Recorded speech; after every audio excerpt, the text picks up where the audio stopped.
Alright, in this video we are going to go through an overview of all of Chapter 9. We're just going to go real quick kind of through the big ideas from each section. Now I'm not going to do very many example problems in this review. We're going to do an edge elastic that will serve as a review, and then we're going to do an edge elastic that will serve as a test. Okay, so I have this all outlined on the Google Doc and on Schoology, but for the test, right, it'll be open note. You can use all of your notes. That's perfectly fine.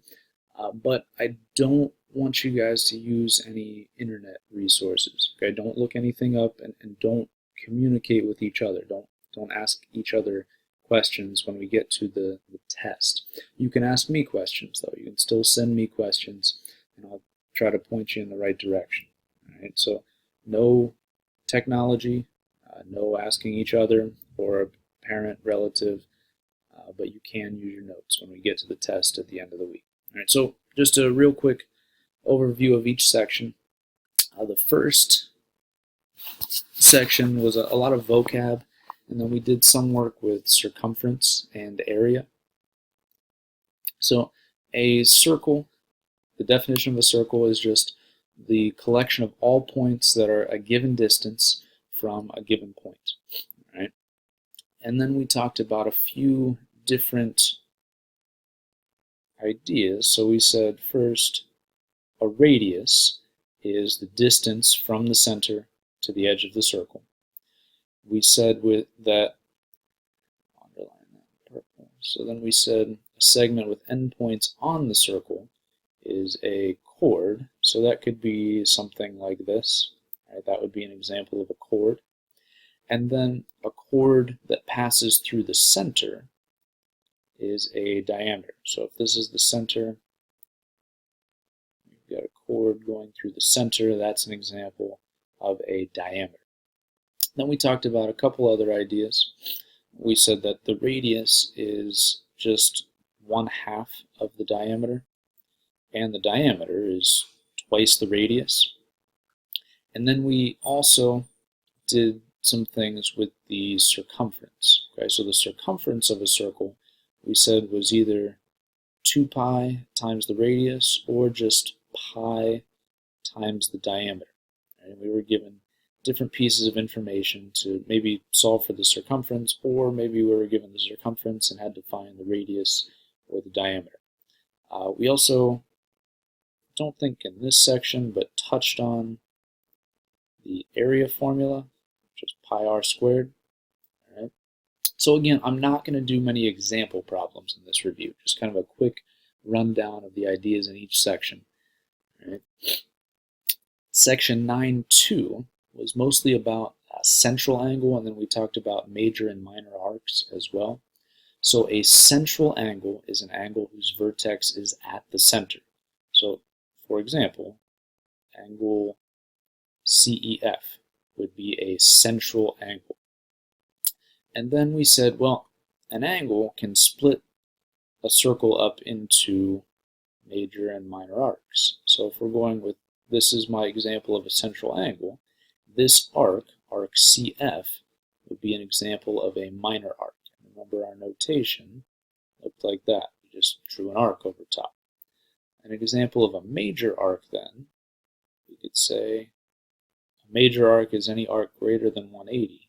So this entire arc here would be a major arc, and we use 3 letters to name a major arc. So even though there's 4 points here, C, H, G, and F, we can start with C and then choose any point in between.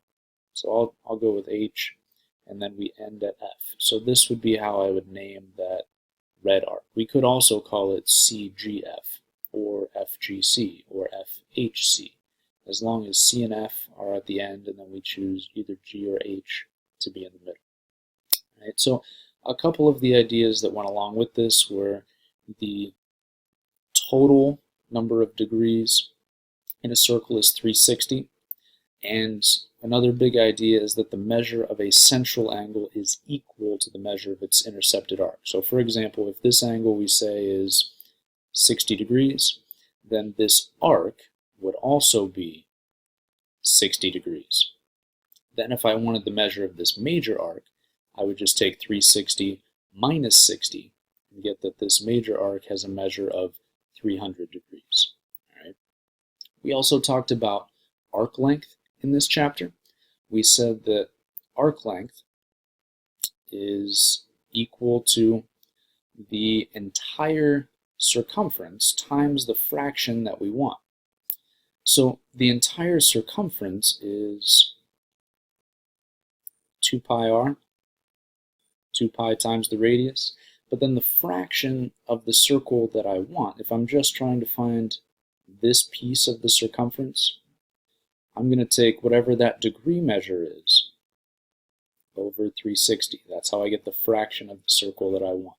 So arc length, which is sometimes denoted by a cursive L, we say is the degree measure of the arc or of the central angle divided by 360 times the entire circumference times 2 pi r. All right. The third section, we looked at a few more properties of arcs and chords. So we said first that in a circle, 2 minor arcs are congruent if and only if their corresponding chords are congruent. So in this picture right here, we're saying that this arc is congruent to this arc if and only if these two chords are congruent. So if RS and TV are congruent, then arc RS and arc TV are congruent. We did some problems dealing with those ideas. Then in this section we also said that if we have a diameter or radius perpendicular to a chord, then it bisects the chord and the arc. So what that means here is if I know that OW and AB are perpendicular, that means that AX and BX are congruent, and it also means arc AW and arc WB are congruent. Then we also know that in a circle, two chords are congruent if and only if they are equidistant from the center.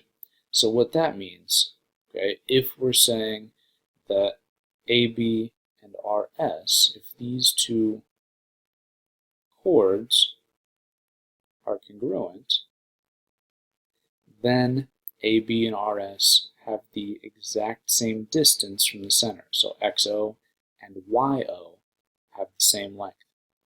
Right? And we can say that in reverse as well.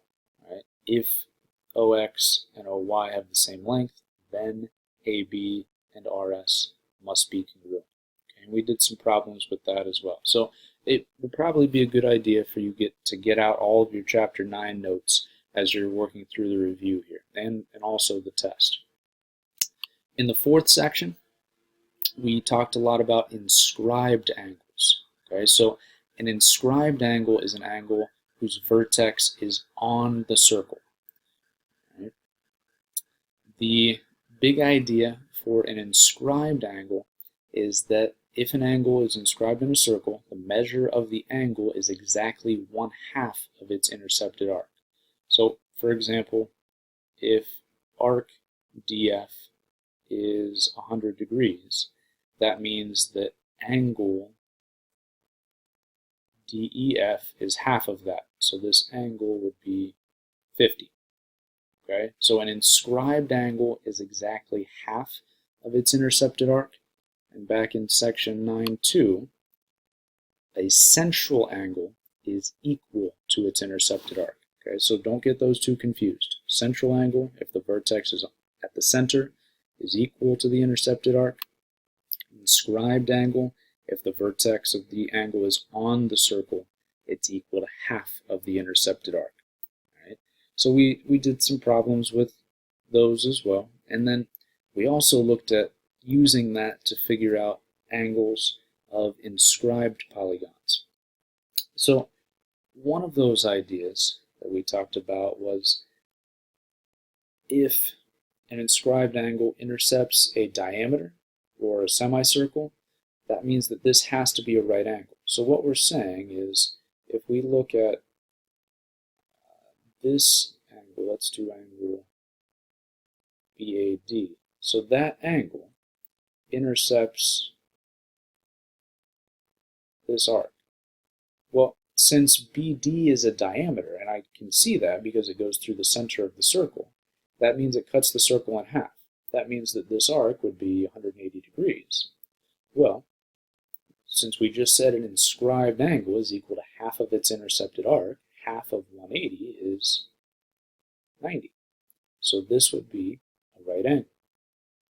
Right? Then another property, okay, was this last one. So I'm going to erase this. So we said if we have an inscribed quadrilateral, which means that all of the vertices of that quadrilateral are on the circle. So here we've got quadrilateral ABCD. Then opposite angles are supplementary. So what that means is if, let's say, angle D is 60 degrees, angle B would have to add to 180. So angle B would be 120 degrees. Right? Then, for example, if we know angle A, well, we do know angle A is 90 because that intercepts a semicircle. Well, angle C would also have to be 90 then. And we can actually see that this way as well. This would also be a semicircle. But if a quadrilateral is inscribed in a circle, opposite angles are supplementary. Right? Now, the next three sections, we have done all of these in this remote learning environment. So let's run through those real quick. Section 9.5, we talked a lot about tangents. Right? So first, the definition of a tangent is just a line that just touches the circle in one point. Right? It just hits the edge in one single point. Now, we said we had a couple of properties here. First, a line is tangent to a circle if and only if it is perpendicular to the radius. So that meant this was a right angle. And we ended up using a lot of Pythagorean theorem with problems like this. Right? We were able to set up right triangles because we knew that this created a right angle.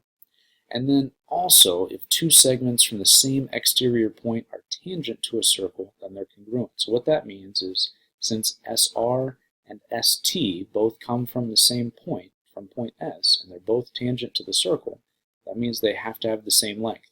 So if this is 10, this is 10. Right?